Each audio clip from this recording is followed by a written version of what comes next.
Students, बहुत सारे cases में हमारी रिक्वायरमेंट ये है कि हम जब न्यूमेरिकल एनालिसिस कर रहे हैं तो एनालिसिस करने से पहले हमें डेटा को सॉर्ट करना पड़ता है, हमें डेटा को फिल्टर करना पड़ता है, या दूसरे मानों में अगर मैं एक ही टर्म इस्तेमाल करूं इन तमाम चीज़ों के लिए तो हमें डेटा माइनिंग करनी पड़ती है। डेटा माइनिंग एक टेक्निकल टर्म है, इसका बड़ा वसी मतलब है, लेकिन इन्हीं मतलब में से एक मतलब ये है कि डेटा को एनालिसिस करने से पहले किसी ख़ास फॉर्म में अरेंज कर लिया जाए।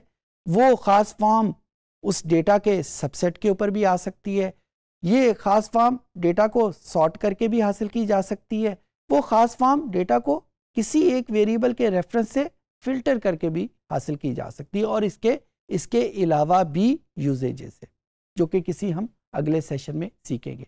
सो आइए कंप्यूटर की स्क्रीन पे चलते हैं और देखते हैं कि जब हमारे पास डेटा मौजूद है, एनालिसिस करने से पहले उसको सॉर्टिंग, ऑर्डरिंग, फिल्टरिंग या सबसेट कैसे डेवलप करेंगे। जी स्टूडेंट्स, ये मेरे पास आर का इंटरफेस मौजूद है और एज़ यूजुअल मैं वही फ़ाइल जो कि हम यूज़ करते हैं उसी को यूज़ करूँगा। इसको मैं अटैच कर लेता हूँ ताकि मुझे बार बार इस फाइल को लिखना ना पड़े, इसके नाम को। अटैच एक बहुत यूज़फुल फंक्शन है और ये जब तक हम एक डेटाबेस के ऊपर काम कर रहे हैं ये हमें बड़ी यूटिलिटी प्रोवाइड करता है, अदरवाइज़ हमें डेटाबेस का नाम हर मर्तबा लिखना पड़ता है। अब मैं जिस तरह अभी आपके सामने बताया कि मैं इस फाइल को एनालिसिस से पहले डेटा माइनिंग के प्रोसेस से गुजारना चाहता हूँ। इस पर्टिकुलर फाइल के अगर मैं टोटल नंबर ऑफ़ कॉलम देखना चाहूँ तो एक दफ़ा आपसे कमांड डिस्कस हुई थी कि हम लेंथ के वेरिएबल को यूज़ करते हैं और वो हमें टोटल नंबर ऑफ़ कॉलम्स बता देता है। 11 कॉलम्स है और वो कौन कौन से कॉलम हैं अगर मैं उनका नाम देखना चाहूँ तो मैं फर्स्ट 5 रो यूज़ करते हुए उसके नाम देख लूँगा। मैं उसके फर्स्ट 5 रो यूज़ करते हुए उसके कॉलम्स की तादाद देख लूँगा। ये फर्स्ट 5 रोज़ यूज़ करना ज़रूरी नहीं है, हम फर्स्ट 2 भी यूज़ कर सकते हैं। मैंने एक आदत बना ली हुई कि मैं आमतौर पे फर्स्ट 5 लिख देता हूँ ताकि उस पर मुझे टोटल नंबर ऑफ़ कॉलम्स उनकी हेडिंग्स के साथ नज़र आ जाए। अब मैं अपनी किसी क्यूरियोसिटी के लिए सिर्फ फर्स्ट कॉलम को यूज़ करना चाहता हूँ, यानी मैं सारी फाइल को यूज़ नहीं करना चाहता बल्कि उसको मैं सिर्फ फर्स्ट कॉलम को यूज़ करना चाहता हूँ। ये हमने पहले भी डिस्कस किया था, सिर्फ क्यूरियोसिटी के लिए या याद दहानी के लिए यहाँ पे मैं इस्तेमाल कर लेता हूँ।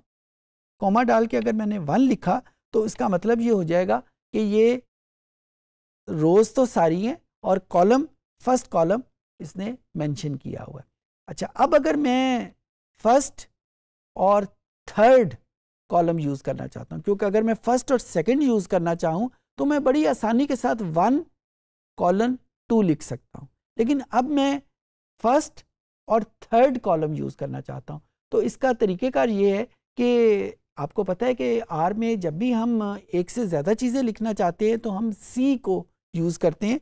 बिल्कुल उसी तरीके से यहाँ पे मैं कॉमा पहले डालूँगा, क्योंकि कॉमा का मतलब है कि कॉमा से पहले जो वैल्यूज़ है वो रोज़ को शो कर रही हैं। यहाँ पे मैं कॉलम को मेंशन करना चाहता हूँ तो मैं सी का नाम यूज़ करूँगा और 1,3। अब इसका मतलब क्या होगा, जब ये कमांड इशू होगी तो आर को पता चल जाएगा कि डेटाबेस का नाम एम्प्टी कार्स है, उसके बाद स्क्वायर ब्रैकेट है, तो इसका मतलब है कि उस फाइल के अंदर हमने सारे फंक्शन करना है, उस फंक्शन को उसके अंदर अप्लाई करना है।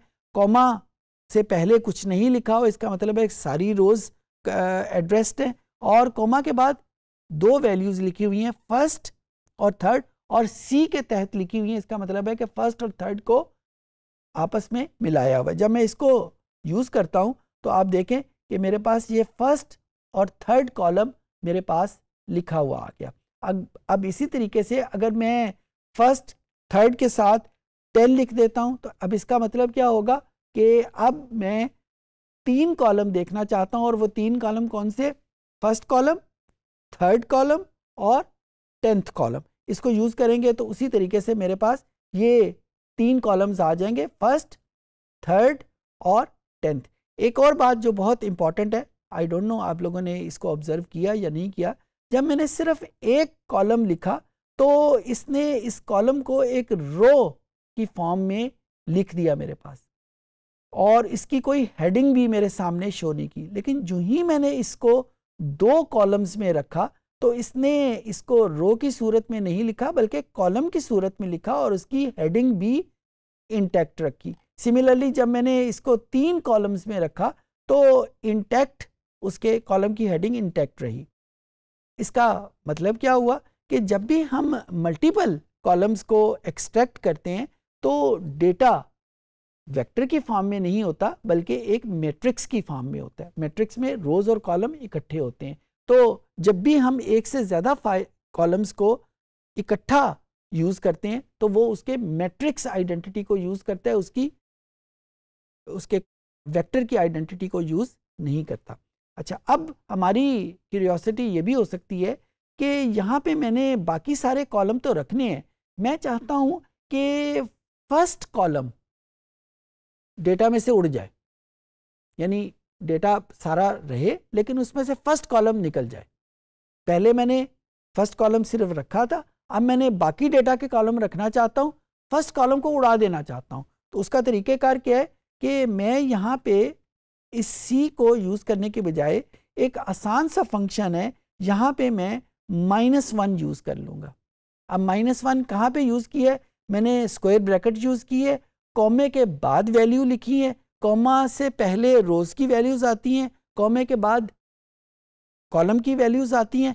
कॉलम में मैंने -1 लिखा है, तो -1 का मतलब क्या होगा कि फर्स्ट कॉलम को माइनस कर देना है। अब मैं जब इसको इशू करूँगा तो मेरे पास इस डेटाबेस में बाकी सारे कॉलम तो होंगे लेकिन वो जो फर्स्ट कॉलम है MPG वाला वो यहाँ पे नहीं होगा, जो कि पहले मैंने इसको इशू किया था।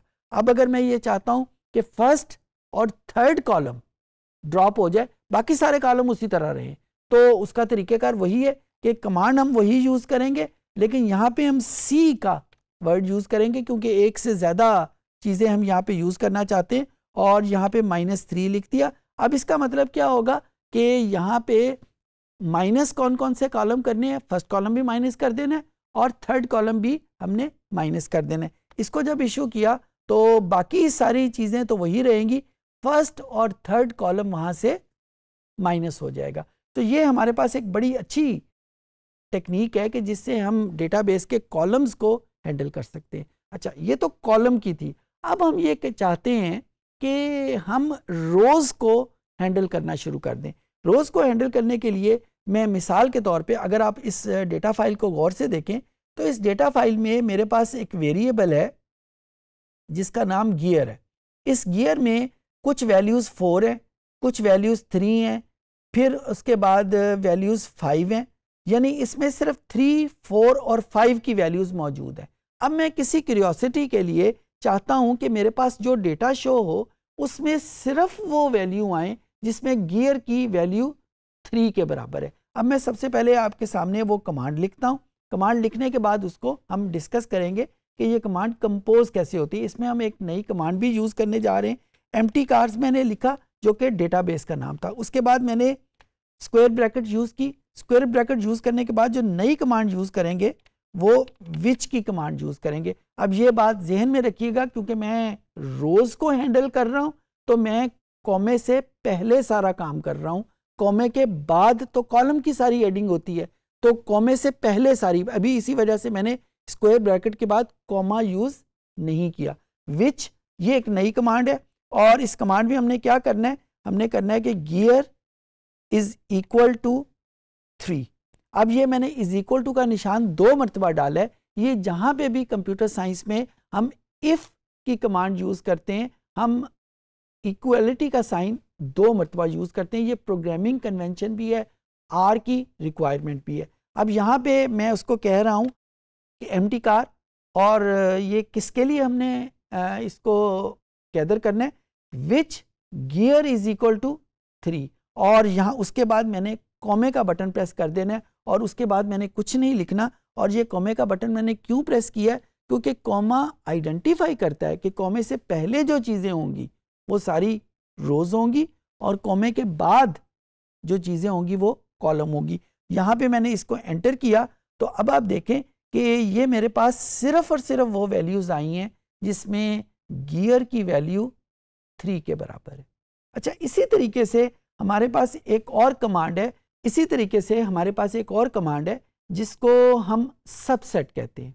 वैसे तो ये जो विच की कमांड है ये बहुत पावरफुल कमांड है, लेकिन इसका एक रेप्लिका भी मौजूद है जिसको हम सबसेट कहते हैं। और सबसेट की कमांड हम कैसे यूज़ करेंगे, पहले मैं कमांड आपके सामने लिखता हूँ और फिर आप ये देखिएगा कि इसको हम कैसे अप्लाई करेंगे। सबमिट के सबसेट लिखा, सबसेट वो फंक्शन है, फंक्शन किसके ऊपर अप्लाई करना है, एम्प्टी कार्ड्स के ऊपर अप्लाई करना है, और एम्प्टी कार्ड्स के किस वेरिएबल के ऊपर अप्लाई करना है। यहाँ पे हमने गियर इज इक्वल टू 1 लिख दिया। अब जहाँ पे गियर इज इक्वल टू 1 लिखा तो इसका मतलब क्या हुआ कि यहाँ पे सबसेट बनेगा, गियर की वैल्यू 1 यहाँ पे है ही को नहीं, गियर वैल्यू 3 कर लेते हैं।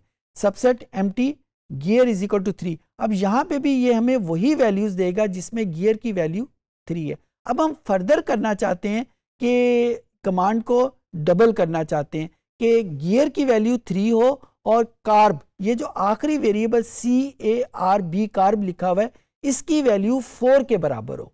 मैं रखना चाहता हूँ डेटे को कि जिसमें ये वैल्यूज गियर की वैल्यू 3 हो। मैंने वही कमांड दोबारा लिखी और यहाँ पे मैंने एंड का वर्ड प्रेस किया। एंड यानी दूसरी कमांड क्या होगी जिसमें CARB इज इक्वल टू 4, ये हमने वैल्यू दी। तो इस तरीके से हमने यहाँ पे मल्टीपल कंडीशंस को अप्लाई कर दिया। ये मल्टीपल कंडीशन जब अप्लाई होगी तो अब मेरे पास डेटा होगा जिसमें गियर की वैल्यू सिर्फ 3 है और कार्ब की वैल्यू 4 के बराबर है, जो कि हमने यहाँ पे कंडीशन की थी। ये जो मल्टीपल कंडीशन मैंने इस्तेमाल की है, इसको हम जितनी मर्जी मर्तबा बढ़ा सकते हैं। यानी अभी मैंने आपके सामने सिर्फ 2 कंडीशन लगाई हैं, आप इसके साथ तीसरी कंडीशन, चौथी कंडीशन, जितनी भी कंडीशन आप लगाना चाहें आप उसको लगा सकते हैं। अगर आपको याद हो तो हमने एक्सेल में इसी चीज़ को फिल्टर के थ्रू एक्सेस किया था और पावर BI में भी इसको फिल्टर के थ्रू एक्सेस किया था। यहाँ पे फिल्टरिंग जो है वो सबसेट के थ्रू हम परफॉर्म कर रहे हैं। और यही मल्टीपल कमांड, ये जो ऊपर हमने विच की कमांड यूज़ की थी, उसमें भी ये उसी तरीके से यूज़ हो सकती है जिस तरीके से यहाँ पे यूज़ हुई है। उम्मीद है चीज़ें आपको समझ आ गई होंगी। इस सेशन में हम स्टूडेंट्स आपने देखा कि जब हमारे पास डेटा एनालिसिस के लिए मौजूद है तो एनालिसिस करने से पहले हम डेटा माइनिंग का प्रोसेस कैसे करेंगे। डेटा माइनिंग में सॉर्टिंग भी मौजूद है, डेटा माइनिंग में फिल्टरिंग भी मौजूद है, डेटा माइनिंग में सबसेटिंग भी मौजूद है। ये सारे फंक्शंस आज हमने सेशन में सीखे। उम्मीद है चीज़ें आपको समझ आ गई होंगी।